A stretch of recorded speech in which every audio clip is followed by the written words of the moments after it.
Hello, have a nice week. And here I would like to share something about this portion, Slech Lecha.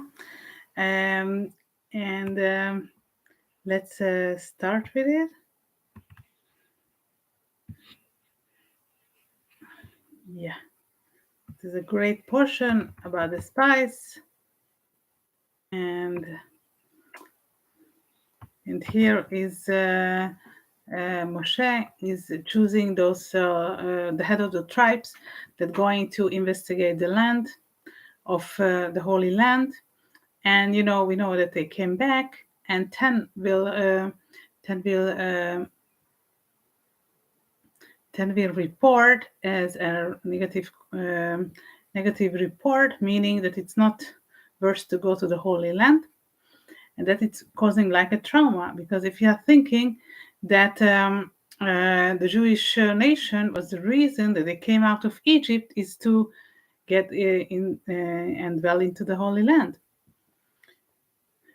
And whenever they were going through all these periods, even difficulties, challenges, they were thinking it's worth to do because we are going to live in the Holy Land. And that it's basically right now it's causing like more or less like a spiritual challenge for all of us. And two of the head of the tribes are getting a positive approach, meaning that the Jewish nations have to live in the Holy Land. And right now, just jump into the portion.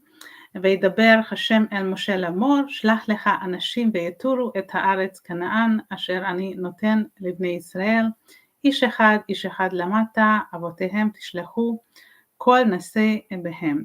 וישלחו אותם משה במדבר פרעם, על פי השם, כולם אנשים ראשי בבתי ישראל הם. ואלה שמותיהם, למטה ראובן שמוע בן זכור, למטה שמעון שפט בן חורי,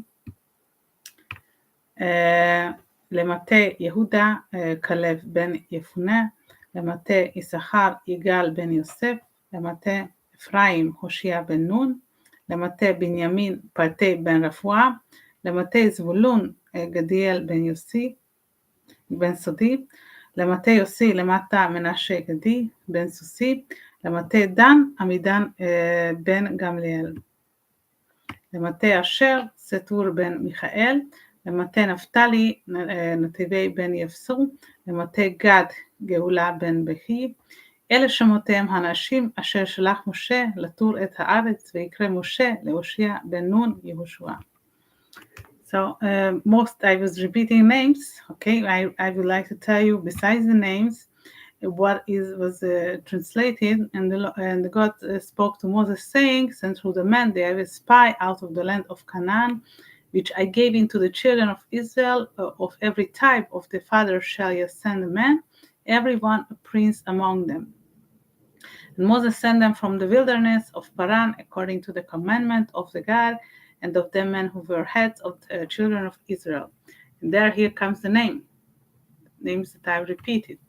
And it's conclude, these are the names of the men that Moses sent to spy out the land, and Moses called Hoshea, the son of Nun Yehoshua.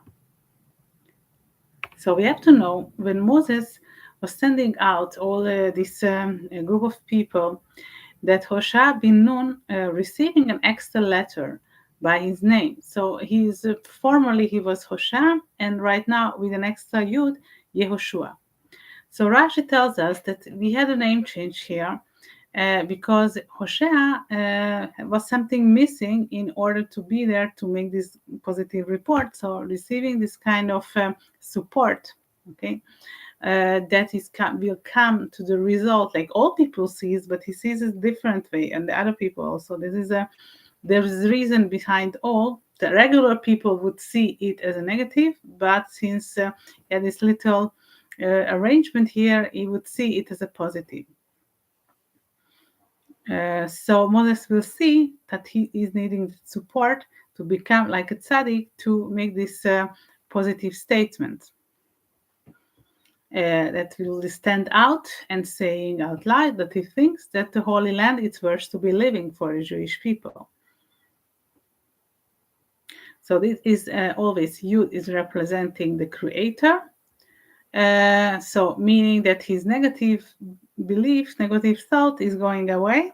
Only the positivity, God, Yud, that support is going to overwhelm all this.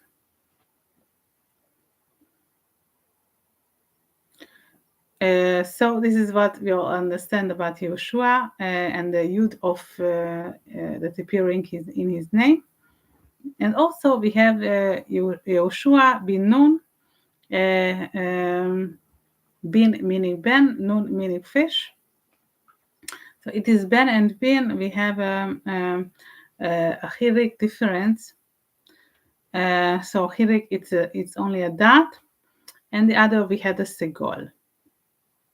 So the Hatam Sofer was having an idea about it. So whenever we had this name change with Abraham and Sarah in the book of Bereshit,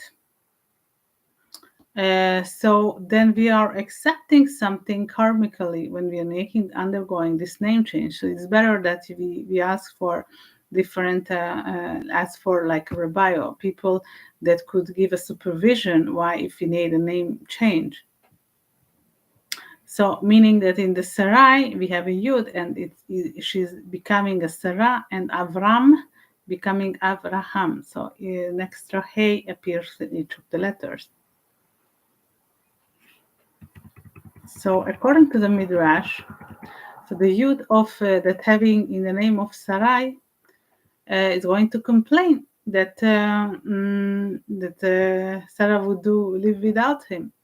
So what is going to make that the Creator said that you were serving Sarai, that the patriarch was in a very high spiritual level, and then I will send this Yud to a different person. So this was the reason that Yehoshua was appointed to receive this Yud at that point of Sarah. And according to that, because since in Sarai it's the ending letter, so we don't have any punctuation underneath, so also when Yehoshua is receiving this Yud, it shouldn't have an extra, so it should be exact same thing, that nothing appears underneath.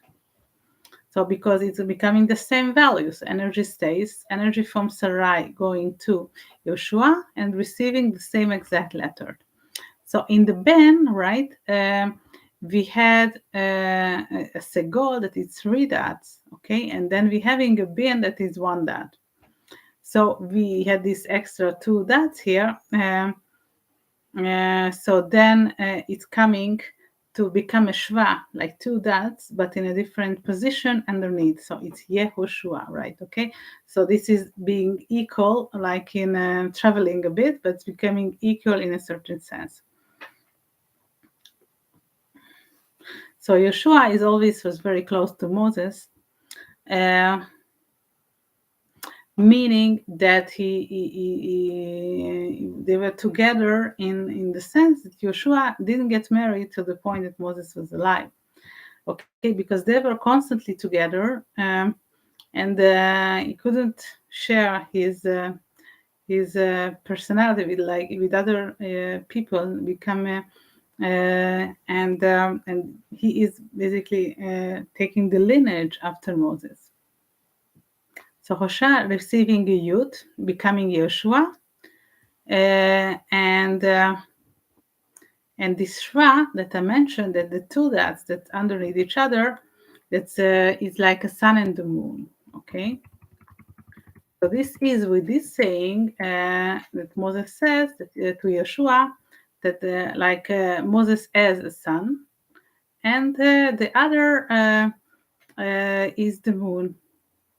Okay, so they are these big constellations. This is about the Shva, and this is saying this is also existing the other one also.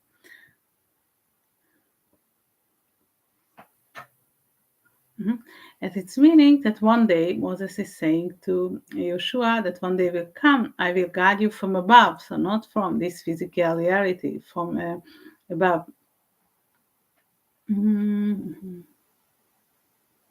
So it is something very nice that Moses is saying with all these thoughts, because all people have different, they have the duty to do in this physical world.